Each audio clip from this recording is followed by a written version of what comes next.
August 27th, 1967.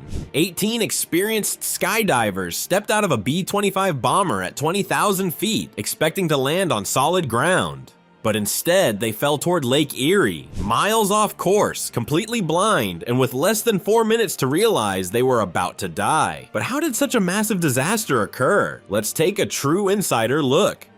The deadly opportunity.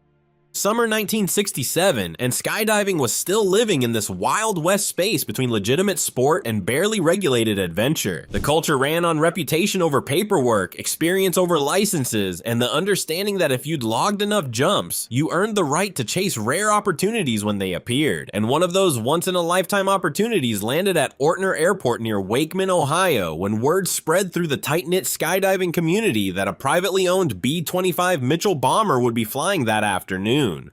The aircraft belonged to Bob Kahn, a civilian pilot and Warbird owner who just finished a paid performance at an air show and decided to offer something extraordinary as a gesture of goodwill, a free jump from his legendary World War II bomber. By late morning, around 30 parachutists had gathered at Ortner from across Ohio, swapping stories on the tarmac, checking gear obsessively, and watching the weather with increasing concern. But this wasn't your standard weekend skydive. 18 jumpers would exit at 20,000 feet, which was significantly higher than most civilian jumps of that era and meant colder air, thinner oxygen, longer freefall, and the kind of bragging rights people talked about for years afterward. 2 more would stay aboard for an even more ambitious 30,000-foot jump, which was near record altitude territory at the time. When loading began, reality hit hard. The B-25 wasn't designed for skydiving at all, and as jumpers climbed aboard with all their gear, it became immediately clear the aircraft was dangerously overloaded toward the rear. Kahn made the tough call. Not everyone could go, and experience became the deciding factor. Less experienced jumpers were asked to step aside, some reluctantly, others quietly crushed, while only the most seasoned parachutists remained. These were men who had logged dozens or hundreds of jumps, many holding memberships in the United States Parachute Association. They signed liability waivers without hesitation, checked their rigs one final time, and trusted the aircraft, the pilot, and the system guiding them toward what should have been an unforgettable jump.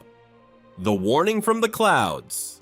The first warning sign wasn't mechanical failure or human error, it was the weather itself refusing to cooperate. By early afternoon, thick cloud cover rolled over northern Ohio, flattening the light and swallowing the horizon completely. From the ground at Ortner Airport, the airfield was still barely visible, but above it, layers of clouds sat stacked and unmoving like a ceiling you couldn't punch through. For skydivers, this wasn't just an inconvenience, it was a fundamental violation of the one rule everyone in that group knew by heart. You don't jump if you can't see the ground, period. The departure was delayed while everyone waited for conditions to improve. Earlier that morning, Alan Homestead, a U.S. Air Force major assigned to one of the higher altitude jumps, had contacted Cleveland Air Route Traffic Control asking about conditions, and the answer wasn't reassuring. Heavy cloud cover was expected, though gaps were possible later in the day. But possible was just enough hope to keep the operation alive instead of calling it off entirely. Time became the enemy. The B-25 wasn't just rare and exciting, it was expensive to operate, fuel was burning by the minute, and this was a free opportunity offered as goodwill that might never come again. Nobody wanted to be the person who said call it off after everyone had driven hours to get there. Nobody wanted to climb out of that bomber and admit they'd waited all day for absolutely nothing. By mid-afternoon, the decision tilted from caution toward confidence, shifting from should we to let's see what happens. The weather hadn't improved at all. The clouds were still there, thick and impenetrable, but they weren't getting actively worse either, and somewhere in that gap between risk and reward, the calculation changed. Shortly after 3 p.m., the B-25's engines roared back to life. One by one, the remaining jumpers climbed aboard for the last time. Harnesses were checked and rechecked, oxygen equipment was stowed for the climb to altitude, and the aircraft taxied, turned, and lifted off the runway at Ortner Airport, banking slowly away from the field before disappearing upward into the cloud layer. From the ground, you could hear the engines fade but couldn't see anything, and with that takeoff, the final moment to cancel safely passed, and everyone was committed.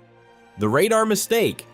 Up in the clouds at 20,000 feet, the weather stopped being just an inconvenience and became the main crisis. This was 1967, which meant no GPS, no moving map displays, no digital navigation systems whatsoever. When a solid cloud layer blocked all view of the ground, the B-25 crew had to navigate the old-fashioned way, using radio beacons that sent signals from the ground telling pilots roughly where they were, combined with guidance from air traffic control who were watching radar scopes miles away. Flying completely blind through overcast, the crew circled and radioed Cleveland Center with a simple, urgent question: where are we right now? But there was a critical limitation inside that cockpit that didn't sound dramatic but mattered in the absolute worst possible way. Kahn's radio equipment couldn't do everything simultaneously. He could either talk to Cleveland Center or navigate using the VOR radio beacon, but not both at the same time. And crucially, he never told the controller about that limitation. Then a second plane entered the story and complicated everything. A spectator named Ted Murphy had taken off in his Cessna 180 Skywagon, climbing to about 12,000 feet, specifically to photograph the jump from below the clouds. Now, Cleveland Center had two aircraft in roughly the same area, both calling in near the Cleveland radio beacon, both requesting guidance. And right around this critical time, a shift change happened at the control center. A new controller named Engel Smith took the position and inherited a confusing situation he didn't fully understand yet. That's when the fatal error was made. On the radar scope, Smith mistook the smaller Cessna for the much larger B-25 bomber. It's genuinely hard to overstate what that mistake meant in practical terms. The controller believed he was guiding the bomber back toward the drop zone when he was actually tracking the wrong aircraft entirely. Every heading and position update given to Kahn was based on false information. Kahn asked for specific guidance to line up over Ortner Airport, trusting he was being talked back to the drop zone. But he absolutely wasn't. In reality, the B-25 had drifted out over Lake Erie, somewhere between 4 to 5 nautical miles offshore near Huron, Ohio, and 12 to 13 miles from Ortner Airport. Kahn didn't know that. The jumpers didn't know that. Even Murphy and the Cessna didn't know what was happening. Everyone was doing their job, following procedures, trusting the system, and everyone was catastrophically wrong.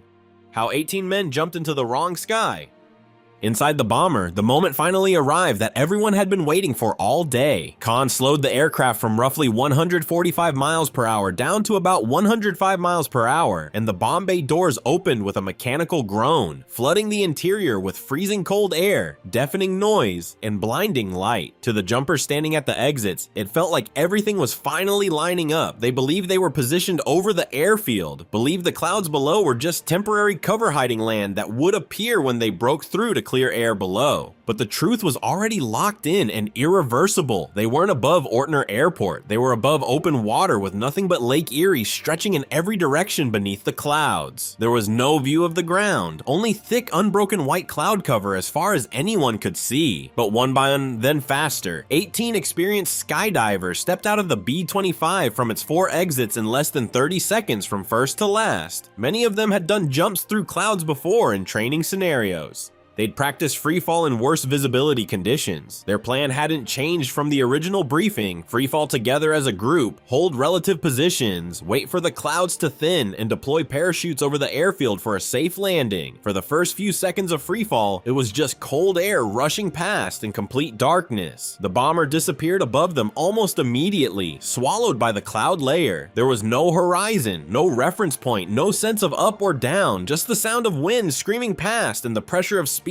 building as they fell faster. According to later reports from survivors, some of them managed to spot each other briefly during those initial seconds. Arms, legs, flashes of colored fabric, before the cloud closed around them again and everyone was isolated in their own white bubble of uncertainty. But critically, no one knew yet that anything was wrong. They were falling blind through cloud, absolutely convinced that when they finally broke through to clear air, solid ground would be waiting below them exactly where it was supposed to be. 4,000 feet and nothing but water. At roughly 4,000 feet, the cloud layer finally tore open beneath them. 1 second it was nothing but white cloud, a moving wall of moisture with no definition, and then the bottom just dropped out completely, and the truth was suddenly right there in front of them, impossible to deny or misunderstand. Lake Erie stretched in every direction, water to the horizon, with no land visible anywhere. One of the 2 survivors later said in interviews that he was absolutely flabbergasted, because the shock wasn't just realizing they were off course, it was comprehending how drastically far off course they actually were.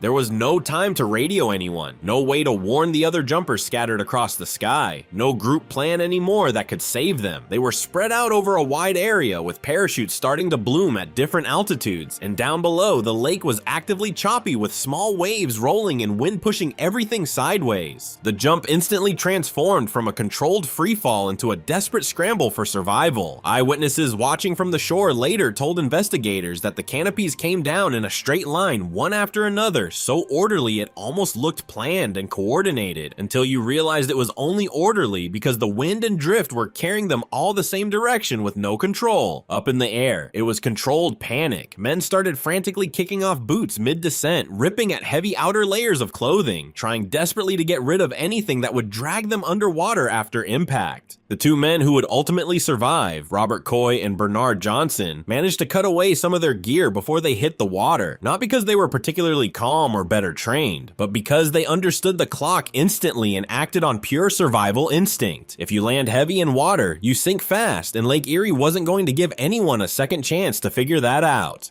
2 survived, 16 didn't come up.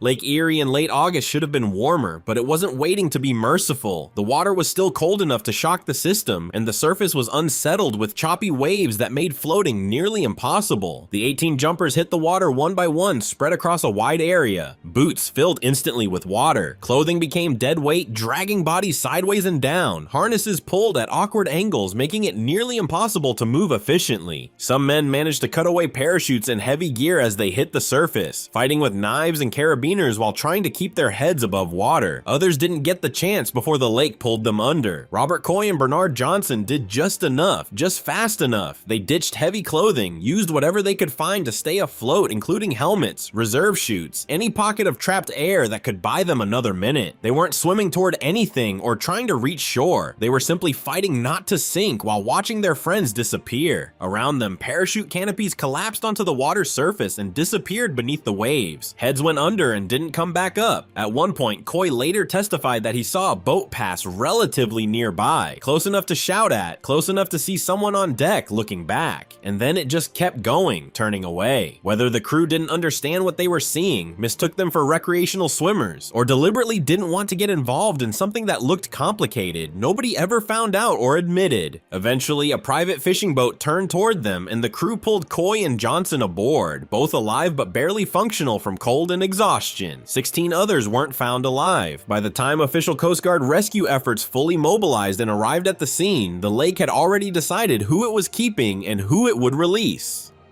The rules written in blood.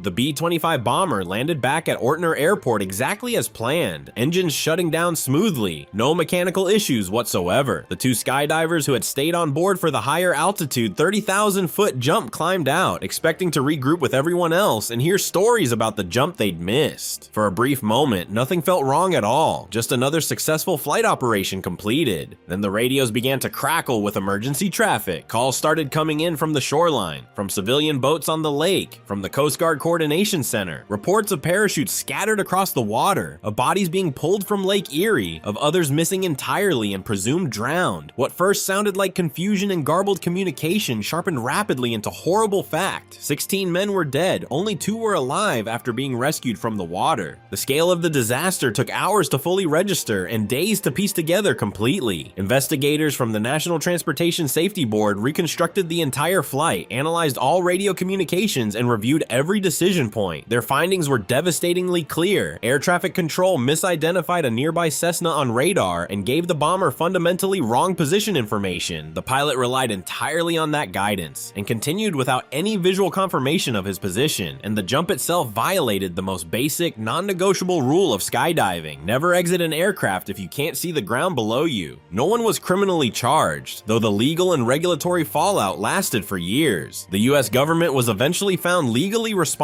for the air traffic control error that caused the disaster. Lawsuits were filed and settled. Families received financial compensation, not as any form of justice that could bring their loved ones back, but as acknowledgement that the system had catastrophically failed the people who trusted it. The lasting consequences came through sweeping regulation changes. Cloud jumps were immediately banned without exception. Water jumps were heavily restricted with mandatory safety protocols. Survival gear became absolutely mandatory for any jump that even approached water. Every single rule that followed existed for a specific reason, and most of them traced directly back to this single jump on August 27, 1967. In skydiving, there is one rule you never break: don't jump if you can't see the ground. On that day, 18 experienced men broke that rule, trusting the system to guide them safely, and 16 of them paid for that trust with their lives in the cold waters of Lake Erie.